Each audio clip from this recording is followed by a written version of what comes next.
Happy New Year. If this is correct, this should be my first video of the new year. And I don't know about you, but something special just feels like very, very high vibes, very like just good energy for 2025. And I've just been super excited about this year. And every year I always do a vision board of some sort, and your girl has been stuck, unlike the 67% of you who have already, set their goals. But the 30-something%, I'm with y'all. Like, I have not done it yet. But I want to talk about, in this particular video, certain things to kind of put into place to set yourself up for success, because y'all know me, I'm the stats girl.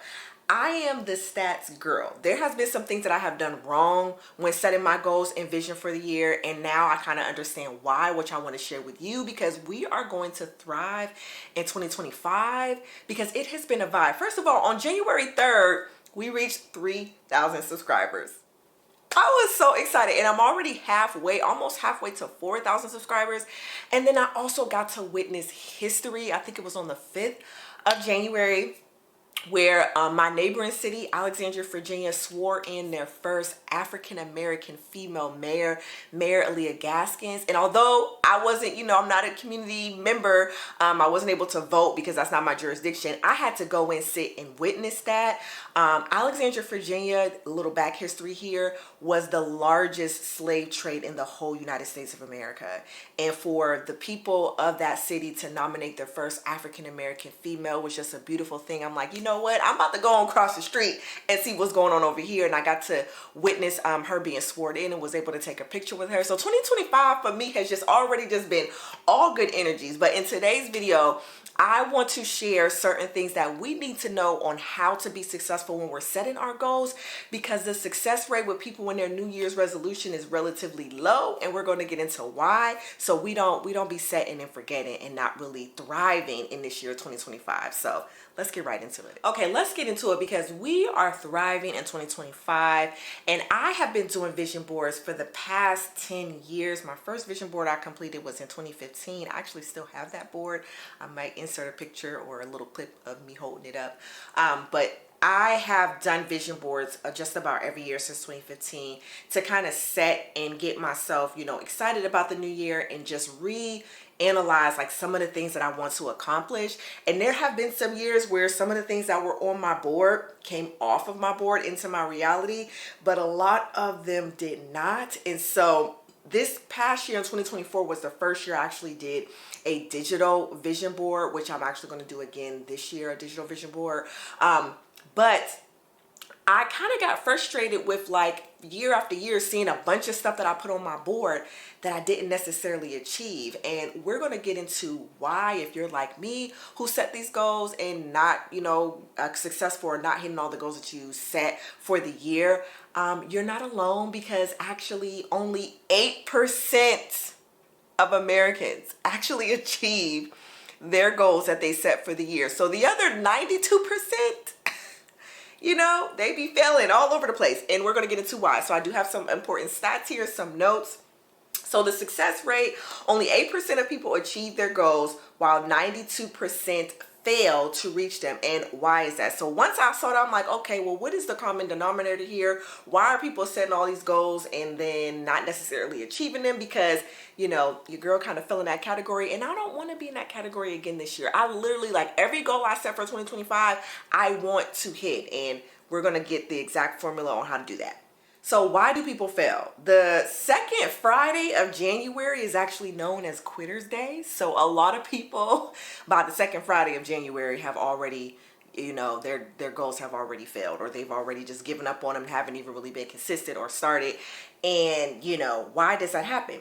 So of the Americans who set New Year's resolution, 23% of them quit by the end of the second week of January, and 43% quit by the end of January. So there were some 3 things that came up in this study that they found that in regards to why people fail. The first is lack of planning is a large portion to, to contribute to the failure rate in regards to achieving your goals. So it's like setting a goal, but you don't have a plan to actually bring the goal into life. It's just, wishful thinking, just putting stuff out there.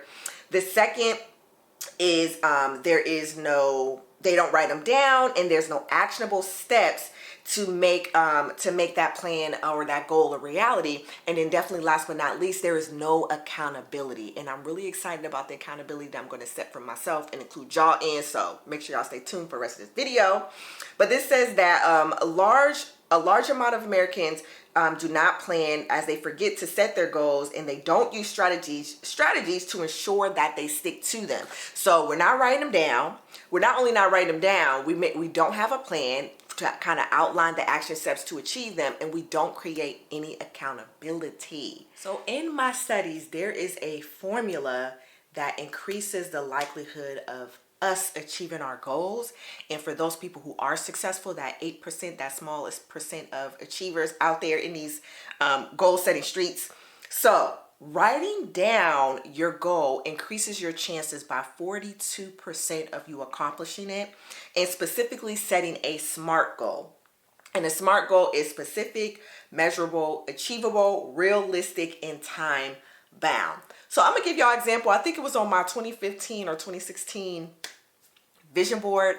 I had a goal. I had a BMW. I think I had a BMW on my vision board, and in 2015, 2016, your girl was on food stamps. That was not a SMART goal. Going from food stamps to a BMW, highly unlikely. So when you are setting your goals, you want to make sure that your starting point and your next level is attainable. So you're being very specific. It's something that can be measurable. It's realistic, because me going from food stamps to a BMW, it can happen. There are people who are exceptions to the rule, but I was not one of them. So you want to make sure that your goal is taking you to that next level that is going to be challenging, but not so far out that you're not likely to achieve. There was a study done by psychology professor Dr. Gail Matthews. She highlights that the effectiveness of goal setting, which by soliciting a supportive friend to hold them accountable for completing the actions on a weekly basis. They found that the participants in their study who had weekly check-ins with their accountability partner increases their likelihood of achieving their goals even more. And then having the written reminders, actionable tasks, and again creating that accountability environment where there's weekly check-ins. So when I saw that, and I kind of put into perspective in regards to like when I set a goal for the year, there was no really check-in. And oftentimes, your girl, like I'm very like tunnel vision. And sometimes I find myself just wanting to do things by myself. But in regards to like, building a community and getting people involved and kind of sharing your goals, it increases your likelihood to kind of complete those goals, but also be able to feed off of each other's energy when you are, aiming to make this year the best year yet. So that accountability piece, weekly progress, check-ins, I'm like, oh snap, this makes sense on, why certain things was not falling into place that I needed to in previous goals that I've set for other years. What is the plan for success? I'm going to share my plan for success with you, and hopefully this could be helpful to you as well. But let me tell y'all how raggedy I am. How about I hosted a vision board? I hosted a vision board party, and I didn't even do my own vision board. Where we do that at? But yes, I usually do this with my kids every year. We have a vision board party. We eat food. We have, baked goods and all of that jazz ready to go. They have their boards, and, I have them set their goals for the year. And I actually had a good friend of mine, Juanita. Hey, girl, if you're watching, she brought her kids, and we actually went to the public library. Use your public library. If you don't, there's a lot of great free resources. We was able to reserve a room at the public library, and we kind of did a little mini workshop with the kids and had them do their boards. And so my son and my daughter was able to kind of set their goals for the year, and I was kind of in presentation facilitator mode, so maybe that's why I didn't complete my vision board as of yet. But I find that to be super, super helpful by coming together and kind of creating a little, celebration or kind of like a tradition out of it. I've been doing this with my kids for quite some time. In another video here on my channel, I talk about how we don't celebrate Christmas. And so this is kind of like our way of kind of creating our own little family traditions by setting our New Year goals for the year. And so we were able to do that, and I had all of that stuff set up nice and ready to go. And I think because I was in host mode, because we did eat at the new home that we have here, and then we went to the library, and then We had other plans to go ice skating out in DC, but it did not work. So it was a whole event. But the goal and the idea was to kind of come together and set our goals for the year. And so I find like that community and gathering people together is really, really motivating and kind of boost your morale to kind of set your intentions for the year. I would recommend, if you have not already, you know, get some close friends and family members together and maybe host a vision board party to kind of, you know, get your goals and stuff ready and set for the day. If you're part of that 30-something% that, you know, didn't set their goals yet. The other thing that I am actually going to do different this year is I am going to do a quarterly vision board. There is a book that has been buzzing on YouTube for quite some time called The 12-Week Year. And it talks about, you know, giving yourself 12 weeks to actually complete a goal versus the whole year. And so there are some things that I actually have been kind of rethinking. So I'm actually going to have 4 vision boards for the year because there's, you know, 1 vision board per quarter. And so what I am thinking about doing is just kind of like thinking about the goals that I want to actually complete within that quarter, because then that kind of creates a sense of urgency, and I don't have all the way to the end of the year to complete this goal, but actually to the end of March to complete these goals. And then I move on to my next set of goals. And so that's one of the things I'm going to do different. We have already, me and my good friend Juanita, we have already agreed to meet on a quarterly basis. So what we're going to do is next time we're going to host something similar. It may not be as extravagant with food and stuff, but we're going to host kind of like our little gathering to kind of do a check-in to see where we are in regards to achieving our goals. But remember, the study said weekly progress. So I'm like, even with the quarterly goals, that's still too far of a stretch. So I'm like, how can I do weekly progress check-ins? So I was thinking, you know, all of these beautiful people in the hopeful community, they got things they want to achieve. And why don't I just do like a weekly live kind of sharing the progress of my goals? And I was kind of nervous to do that because I'm just like, okay, if I put this out here, then I have to be committed. If I'm not committed, then, you know, people gonna see the inconsistency and I'm just gonna fail. So what y'all think? Would y'all tune in on a weekly live to check in on your goals, to check in to see how I'm doing with my goals? Maybe, you know, I don't know, maybe there could be like a topic for the live. And I don't know, depending on like the different streamings, maybe I can have people come up and share their goals or share their progress, their struggles, what's working, what's not working. Like, let me know, because I have not gone live on my channel, and I'm like, and YouTube actually has been pushing that. They send me a nice little email like, hey, we have this little initiative going if you can go live. And I think this would be a great opportunity to, you know, use that feature, but also kind of get to know y'all on a more intimate level and create another layer of accountability to increase the likelihood of me being successful and also you being successful. So let me know in the comments if y'all would tune into a weekly live for like goal checkup and goal progress. So one of the things that the 12-week year emphasize is creating systems. So that is creating actionable steps to actually achieve your goals. So when I sat down with my kids during the vision board party, I had them, you know, identify what their goals was. And then it's just like, okay, if this is the goal, what action steps do you need to take to make this goal actually appear and be a reality? And so that was one of the things that we did in regards to, you know, doing the vision boards with the kids. And when I actually get clear on all of my vision, I'm going to do the same as well. So I'm going to have my son show you his vision board so you can kind of see visually what I'm talking about. Come on, Dream. So show them one of your goals and explain like what was the action steps that you identified to complete your goal. Don't hide your face. This one. Okay, what was that? It says become, wait, no. This one.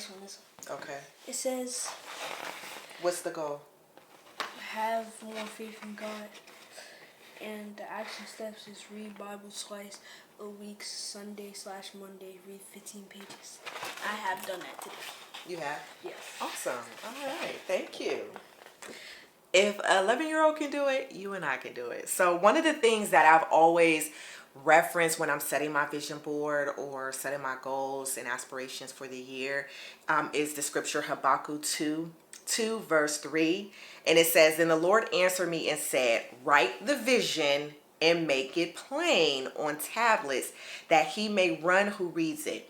For the vision is yet for an appointed time, but at the end it will speak and it will not lie. Though it tarries, wait for it. because it will surely come. It will not tarry. And so this is always something that I kind of reference to when I'm thinking about, setting my goals for the year. And I remember reading this. I'm like, okay, what does tarry mean? And tarry means to linger, stay longer than expected, to not have an agenda. And that made me, that, kind of ties in everything that I've been talking about in regards to, why the success rate is so low, is that, there's no agenda. There's no action plan of success. We got to write the vision and make it plain, make the steps plain, not only state what we want to do, but state how are we going to get there and what action steps do we need to identify to actually make sure that we actually get there. Okay. So I know I'm, dropping on of these, knowledge and tips and stuff, but I got to do what I love to say all the time. Applied knowledge is power. So I got to take everything that I talked about in this video and put it into action, which I am going to do in my next video here. If you want to check out how I am actually going to set my goals up in the process that I'm doing to kind of set me up for success, to actually achieve every goal that I set out for 2025, I'm excited and I want to share specifically what I'm doing to make that happen. So be sure to check that video out. And until next time, please be sure to dream, believe, and achieve.